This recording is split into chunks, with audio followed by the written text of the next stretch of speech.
Bienvenidos, queridos hermanos, con ustedes su hermano en Cristo, Jaime Cárdenas, en esta programación 15 minutos con la Biblia, porque desconocer las Escrituras es desconocer a Jesucristo. Empezamos en el nombre del Padre, del Hijo y del Espíritu Santo. Amén. Señor Jesucristo, te damos las gracias por esta mañana. Alabamos y bendecimos tu nombre, Señor. Te ponemos en tus manos al Santo Papa Francisco, a la Santa Iglesia, al Papa Emérito Benedicto XVI por su salud.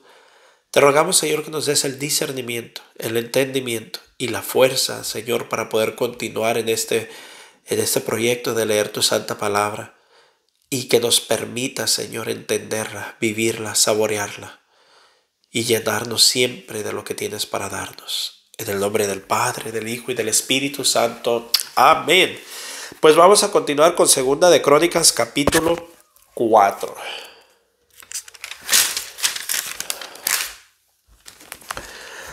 Salomón hizo también un altar de bronce de 9 metros de largo por 9 de ancho y 4,5 de alto. Hizo también una enorme pila de bronce para el agua. Era redonda y medía 4,5 metros de un borde al otro. Su altura era de 2 metros y 25 centímetros y su circunferencia era de 5,5 metros. Debajo y alrededor de la pila, en 2 hileras, había figuras como de toros, en número de 10 por cada 45 centímetros, formando una sola pieza con la pila. Esta descansaba sobre 12 toros de bronce, los cuales 3 miraban al norte, 3 al sur, 3 al este y 3 al oeste. Sus patas traseras estaban hacia adentro y la pila descansaba sobre ellos. Las paredes de la pila tenían 8 centímetros de grueso. Su borde imitaba el cáliz de un lirio y cabían en ella 66 litros de agua. Hizo también 10 pilas de bronce para lavar y puso 5 a la derecha y 5 a la izquierda. En ellas llevaban todo lo que usaban en el holocausto, pero la pila grande era para que se lavaran en ella los sacerdotes. Hizo también 10 candelabros de oro en la forma prescrita y los colocó en el templo, 5 a la derecha y 5 a la izquierda. Además hizo 10 mesas y las puso en el templo, 5 a la derecha, 5 a la izquierda. Hizo también 100 tazones de oro. Construyó además el atrio de los sacerdotes y el atrio principal con sus puertas, las cuales las recubrió de bronce. Y puso la pila grande al lado derecho del templo, hacia el suroeste.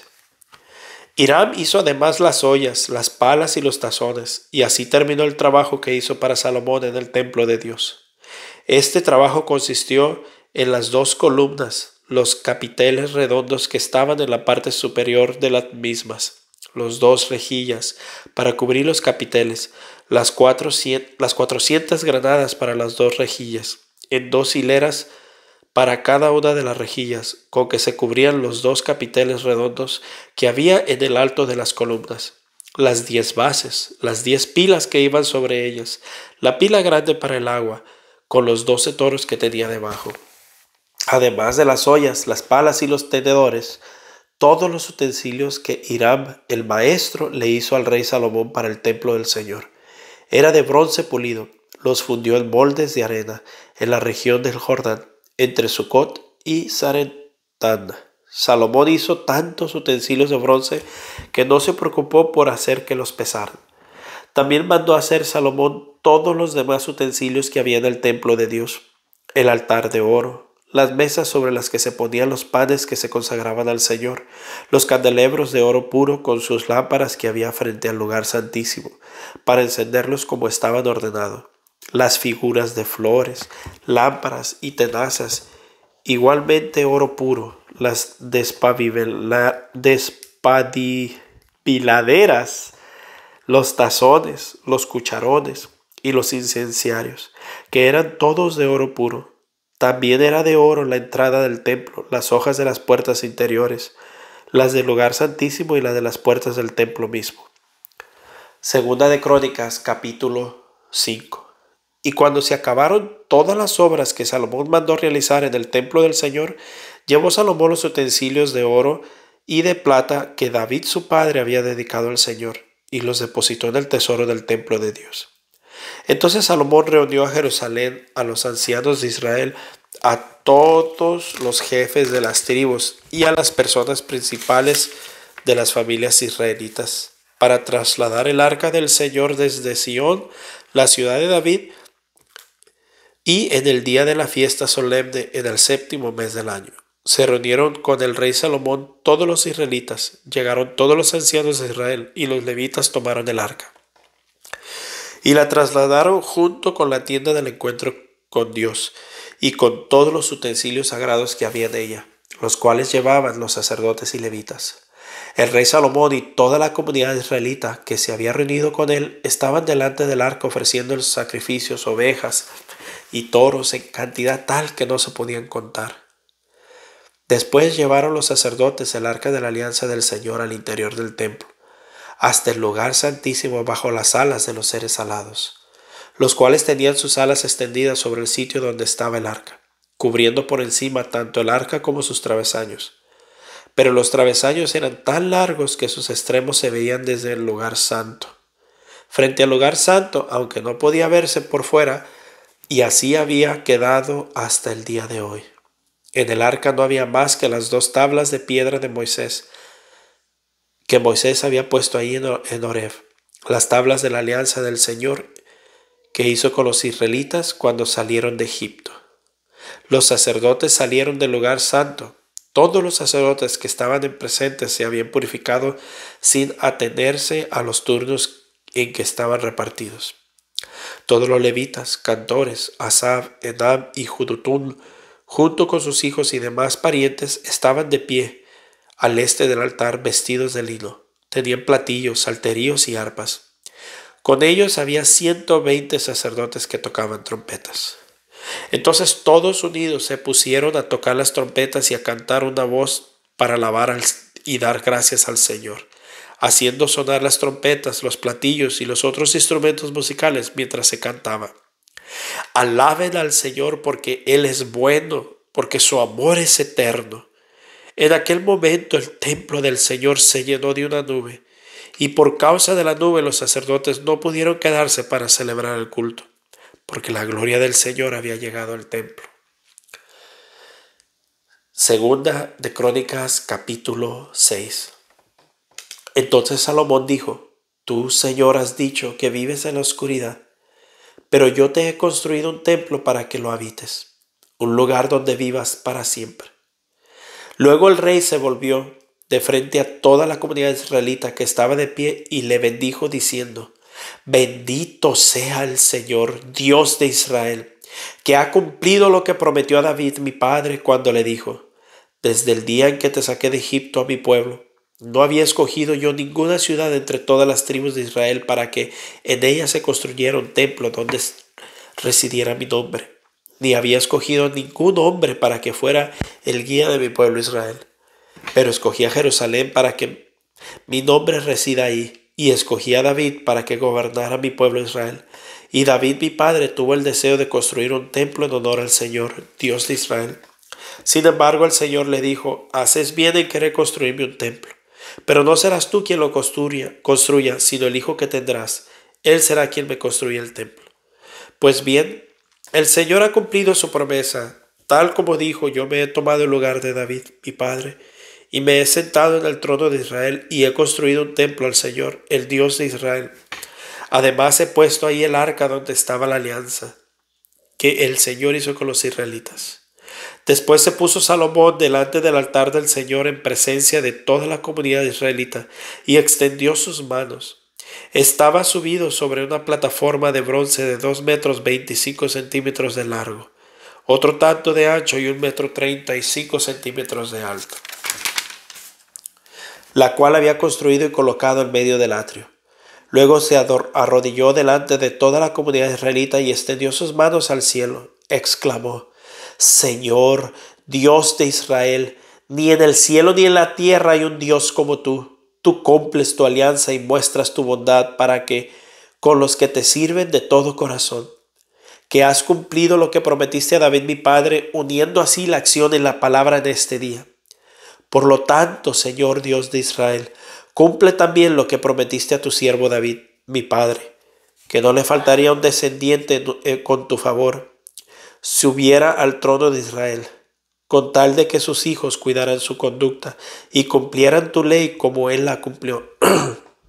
Así pues, Señor Dios de Israel, haz que se cumpla la promesa que hiciste a mi padre, tu servidor David. Pero, ¿será verdad que Dios puede vivir con los hombres sobre la tierra? Si el cielo con toda su inmensidad no puede contenerte, ¿cuánto menos este templo que te he construido para ti? No obstante, Señor y Dios mío, atiende mi ruego y mi súplica. Escucha el clamor y la oración que tu siervo te dirige. No dejes de mirar ni de día ni de noche este templo, lugar donde tú has dicho que estarás presente. Escucha la oración que a ti te dirige este siervo tuyo. Escucha mis súplicas y las de tu pueblo Israel cuando oremos hacia este lugar. Escúchalas en el cielo, lugar donde vives, y concédenos tu perdón. Cuando alguien cometa una falta contra su prójimo y le obliguen a jurar ante tu altar en este templo, escucha tú desde el cielo y actúa. Haz justicia en tus siervos.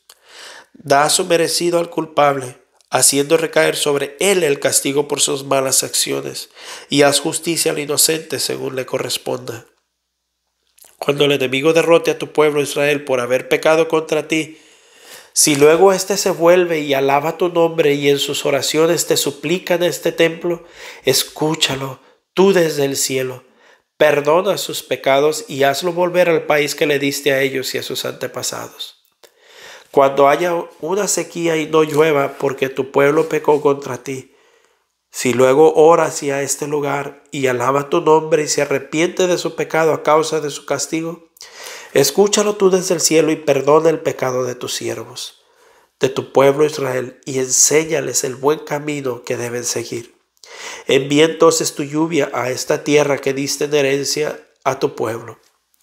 Cuando en el país haya hambre o peste o plantas se sequen por el calor o vengan plagas de hongos, langostas o pulgón, cuando el enemigo rodee nuestras ciudades y las ataque o venga cualquier otra desgracia o enfermedad, escucha entonces toda oración y súplica hecha por cualquier persona o por todo tu pueblo Israel, que al ver su desgracia y dolor extienda su mano en oración hacia este templo. Escucha tú desde el cielo, desde el lugar donde habitas, y concede tu perdón. Da a cada uno según merezcan sus acciones, pues solo tú conoces las intenciones y el corazón del hombre. Así te honrarán y te obedecerán mientras vivan en la tierra que dijiste a nuestros antepasados. Aun si un extranjero, uno que no sea de tu pueblo, viene de tierras lejanas por causa de tu nombre grandioso y de tu gran despliegue de poder, y ora hacia este templo, escucha tú desde el cielo, desde el lugar donde habitas, y concédele todo lo que te pida, para que todas las naciones de la tierra te reconozcan y te honren como lo hace tu pueblo Israel, y comprendan que tu nombre es invocado en este templo y que yo te he construido.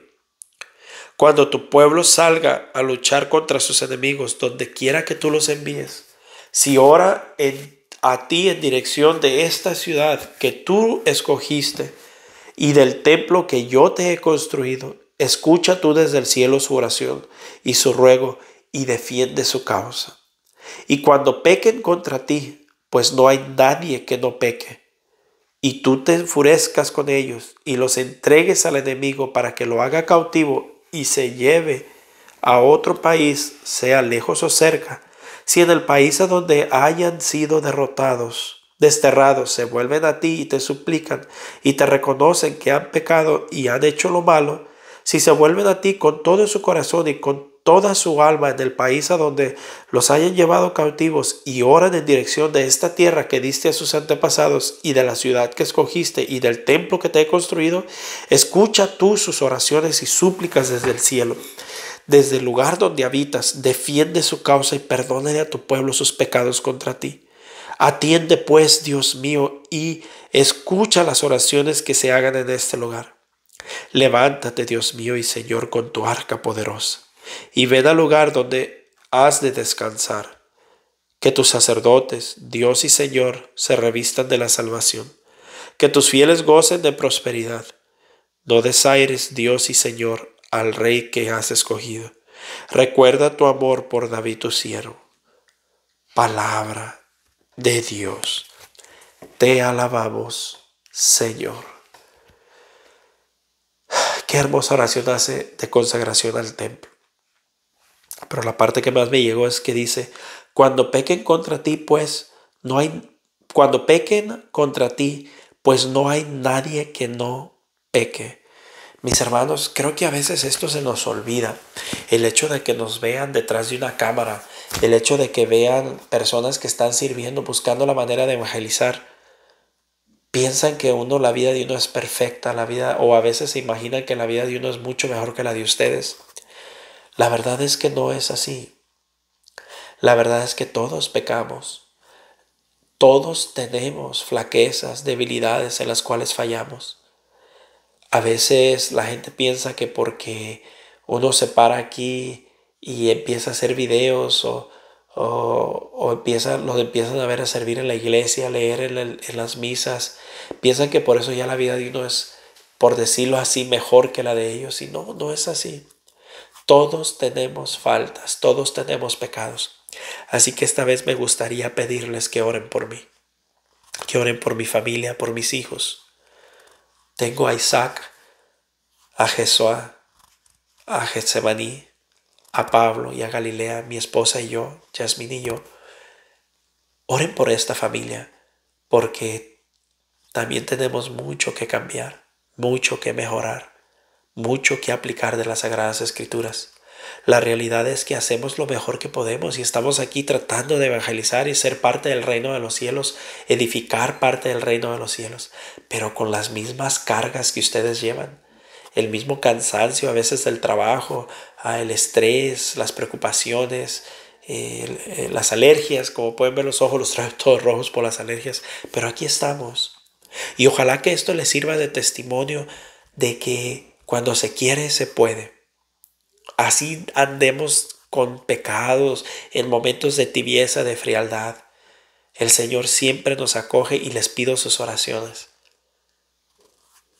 Y de verdad deseo de todo corazón que ojalá de alguna manera, no sé, un servidor que alguna vez fue gran servidor y ahora no lo es, o alguien que piense que no puede hacer nada para evangelizar. Mira, solo se ocupa una decisión y una voluntad. Dios pone el resto. Tú solo dile sí al Señor. Él hará lo demás. Aquí estamos, mira, con todos nuestros problemas, preocupaciones, pecados, debilidades, frialdades, tibiezas, errores, todo lo que tú quieras. Si yo lo puedo hacer, tú también lo puedes hacer. Tú también lo puedes hacer. No hay nada diferente entre tú y yo. Yo les dije ayer, yo no sé nada. Yo solamente repito lo que aprendo de la doctrina de la Madre de la Iglesia. Yo no me saco los pensamientos de la bolsa, sino que son cosas que saco de cuando he leído, he estudiado, he escuchado, estudiando la doctrina de la Iglesia Católica. Dios me los bendiga, un fuerte abrazo, la paz del Señor y tengan un bendecido día.